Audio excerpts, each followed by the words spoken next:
오늘은 잠언 26장 6절부터 시작되겠습니다. 6절 말씀을 보면 미련한 자 편에 기별하는 것은 자기의 발을 베어버림과 해를 받음과 같으니라. 원문은 이렇습니다.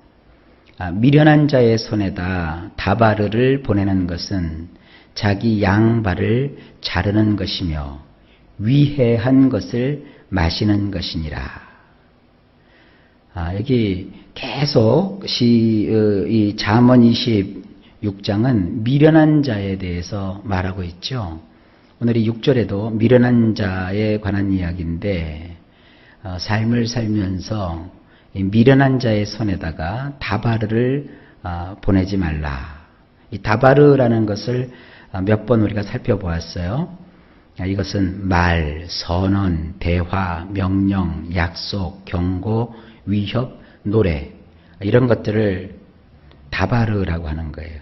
우리 성경은 그냥 이 가운데서 대표적으로 어떤 기별이라고 번역을 해버렸는데 그 미련한 자의 손에다가 이러한 무슨 기별이든지 어떤 그 국가가 칙령을 선포해서 그것을 다른 나라에 사신을 보내가지고 알린다든지 또 무엇을 명령하든지 이런 따위의 일들을 다 다바르라고 하는 겁니다. 그런데 그 다바르는 지혜로운 자가 옮겨야지 미련한 자가 그걸 갖다 옮기면 말을 보태기도 하고 빼기도 하고 또 거기다 자기 그냥 멋대로 감정을 섞기도 하고 빼기도 하고 이런 식으로 하면서 일을 다 그르치게 되는 거예요.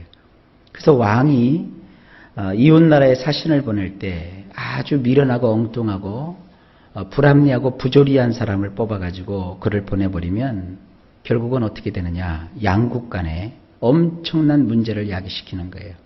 그래서 그 사람의 양발을 다 잘리게 되고 또 아주 해로운 것을 독을 마심처럼 마시는 일이 그런 일이 벌어진다는 거예요. 이것이 이제 우리 개인에게 또 어떻게 적용이 될까요? 하여간 사람들은 지혜를 가져야 됩니다. 우리가 어떤 일을 맡긴다고 해도 미련한 사람한테 일을 맡겨놓으면 일이 다 망쳐지게 되는 거예요. 그래서 이 지혜로운 사람이 얼마나 소중하고 귀중하냐 하는 것을 이런 말씀에서 우리가 깨달을 수 있습니다. 하여간 저나 여러분들이나 미련해지지 않고 지혜로운 길을 택하여 삶을 살아가실 수 있기를 바랍니다. 그 다음에 7절입니다. 저는 자의 다리는 힘없이 달렸나니 미련한 자의 입의 잠언도 그러하니라. 이것은 원문을 보면 이렇습니다. 절룩거리는 자는 양 다리를 질질 끄나니 미련한 자의 입에 있는 잠언이 그렇도다. 자, 다리를 다쳤어요. 그래서 이제 쫄룩쫄룩하게 됐다고 칩시다. 그 다리가 다 고침을 받을 때까지는 어때요? 그 한쪽 삔 다리를 제대로 디딜 수가 없어요. 그러니까 달릴 수도 없고 그리고 마음대로 오를 수도 없고 내려갈 수도 없고 그러니까 그 양다리를 질질 끌을 수밖에 없어요. 그러니까 무슨 일이 잘 안 되겠죠. 그 미련한 자가 그 입에서 소위 이 잠언이라는 게 뭡니까? 지혜의 말, 뭔가 격려가 되고 훈계가 되는 말, 보탬이 되는 이야기를 해준다고 그가 입을 열어서 얘기는 하지만 그거는 마치 다리를 다쳐서 그 다리를 절룩거리는 것과 같다는 거예요. 그러니까 그 미련한 자의 말은 겉으로 볼 때는 그럴싸하게 포장이 되어 있을지라도 결국 그 말대로 하면 안 돼요. 그건 이루어질 수도 없는 것이고 전혀 진리도 아닌 것이에요. 그러니까 말만 번지르르하게 한다고 해서 그 모든 말을 좋게 여길 수는 없는 것입니다. 정말 그 사람이 지혜로운 사람인가? 깊은 인생의 경륜과 연륜 그리고 기도하면서 성령에 충만하여 그가 하는 말인가? 이런 걸 또 우리가 구별하고 분별할 수도 있어야 됩니다. 말이라고 다 믿을 수 없는 거예요. 또 상대가 아무리 그 번지르르하게 참기름을 발라놓은 듯한 말을 한다고 해서 그것이 다 진리가 아닙니다. 그 말하는 사람이 정말 지혜의 말을 할 때 그 말이 유효한 것입니다. 자, 그 다음에 8절. 미련한 자에게 영예를 주는 것은 돌을 물매에 매는 것과 같으니라. 원문은 이렇습니다. 미련한 자에게 영광을 주는 것은 마치 돌을 투석기에 매다는 것과 같으니라. 자, 요 구절은요, 참 재밌게 해석이 될 수 있는 부분이에요. 먼저 이 구절에서 주고자 하는 말씀이 뭡니까? 어떤 미련한 사람이 있다고요. 미련한 사람에게는 지난번 본문에 보듯이 등짝에 매질을 해야 되는데 그 매질 대신에 그에게 영광을 줬다고 칩시다. 미련한 사람에게 당신은 훌륭합니다. 당신은 대단합니다. 당신의 말은 참 놀랍습니다. 어떻게 당신과 같은 이런 귀한 사람을 만났는지 모릅니다. 이러면서 그에게 영광을 주는 거예요. 아니면 그 미련한 사람에게 아주 높은 자리를 맡긴다든지, 또 미련한 사람을 무슨 단체 회장으로 뽑아준다든지, 대표로 삼는다든지, 자주간 여러 종류의 이러한 영광을 그에게 부여해 주었다고 합시다. 그것을 뭐에다 지금 비유하고 있느냐면, 돌이 있는데 이 돌을 저 멀리 보내가지고 어떤 적을 공격한다든지 하는 그런 그 용도로 지금 쓰려고 해요. 그러면 그 돌을 던지려면 투석기에다가 올려놔야 되는데, 원문에 보면 이 투석기에 올려놓는다 이렇게 안 돼 있고 투석기에다가 돌을 묶어버린다 이렇게 돼 있어요. 그냥 묶어버린다고 생각하면 뭡니까? 투석기에 돌을 이렇게 올려놓고 땅 하고 당겼다가 놓으면 이 반동에 의해서 돌이 투석기에서 탁 날아가야 되는데, 돌을 투석기에다가 꽁꽁꽁꽁 묶어놨으니까 어떻게 돼요? 투석기가 작동하면 팍 해도 그대로 있단 말이에요. 그러니까 이것은 영광을 그에게 주어봤자 영광스러운 자리에서 영광을 나타내야 되는데 영광이 안 나타나는 거예요. 그러니까 빈수레가 되는 거예요. 이렇게 이제 해석을 하게 되는 겁니다. 그리고 또 한 가지 재미난 해석은 그냥 투석기에다가 돌을 올려놓고 우리 성경처럼 물매에다가 돌을 이렇게 물려서 지금 이렇게 돌려가지고 물매를 확 날렸다고 칩시다. 그러면 물매를 한번 던져서 밖으로 나가버리면 그냥 아무것도 아니에요. 끝나버리는 거예요. 물매는 이제 손으로 돌려서 날리잖아요. 그러니까 손에서 그 돌이 날아가 버리면 아무것도 아니에요. 그러니까 여기서 우리가 이런 식으로 해석을 하게 되면 어떻게 해석이 되느냐. 미련한 사람에게 영광을 주는 것은 그것은 당장 무슨 일이 벌어질 것 같지만 좀 지나면 완전히 아무것도 아닌 수포로 돌아가 버리고 만다. 이제 그런 뜻입니다. 저는 이 두 가지 해석 중에서 그 첫 번째 해석이 재밌어요. 그러니까 미련한 사람은 높여주거나 띄워주는 것이 아닙니다. 그러니까 우리가 어떤 그 모임에서 대표를 하나 뽑을 때도 미련한 사람을 뽑으면 안 돼요. 자기만 알고 고집불통이고 말이죠. 오늘 이 잠언 26장에서 계속 말씀하고 있는 그런 미련한 모습을 하고 있는 사람들을 뽑아놓으면 되는 일이 안 돼요.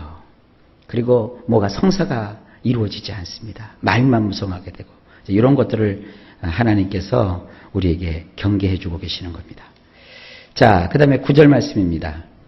미련한 자의 입의 잠언은 술 취한 자가 손에 든 가시나무 같으니라. 원문은 이렇습니다. 미련한 자의 입에 있는 잠언은 술 취한 자의 손에 올려놓은 가시나무 같으니라. 자, 여기도 또 미련한 자가 또 뭔가 사람을 이렇게 가르친답시고 또 잠언을 얘기하죠. 오늘 조금 전에도 어떤 미련한 자 입에 있는 잠언을 얘기했는데 이번에는 또 미련한 자의 입에 있는 잠언이 무엇인가를 또 비유적으로 말하고 있어요. 좀 전에는 미련한 자의 입에 있는 잠언은 다리를 다쳐서 절룩거리는, 그래서 다리를 질질 끌게 될 수밖에 없는 상황과 같다 그랬지만 이번엔 또 뭐가 있느냐 하면 미련한 자의 입에 잠언이 있게 되면 그것은 술 취한 사람의 손에다가 이렇게 가시나무를 쥐어주는 것과 같다는 거예요.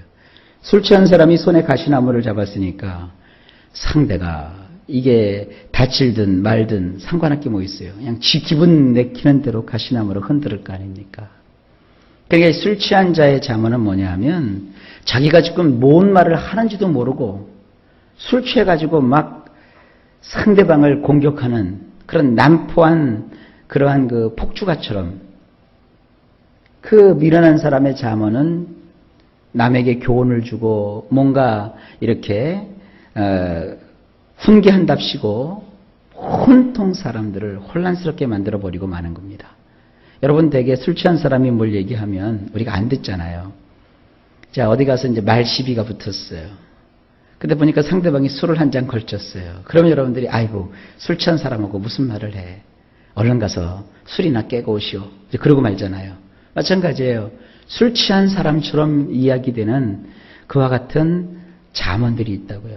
그 좋은 말이라서 다 좋은 말이 아니에요. 듣기에 좋다고 해서 그게 좋은 말이 아니에요. 어떤 말은 미련한 자의 입에서 나왔기 때문에 그 술 취한 자의 손에 들려있는 어느 방향으로 튈줄 모르는, 그리고 한 방 맞으면 크게 다칠 가시나무 같은 거예요. 그래서 이 미련한 자가 누굴까? 미련한 자는 뭐 여러 종류가 있겠지만 하나님도 모르고 기도도 안 하고 성령도 없는 자, 이런 자들이 다 미련한 자 아니겠어요? 자, 마지막으로 10절을 보시겠습니다.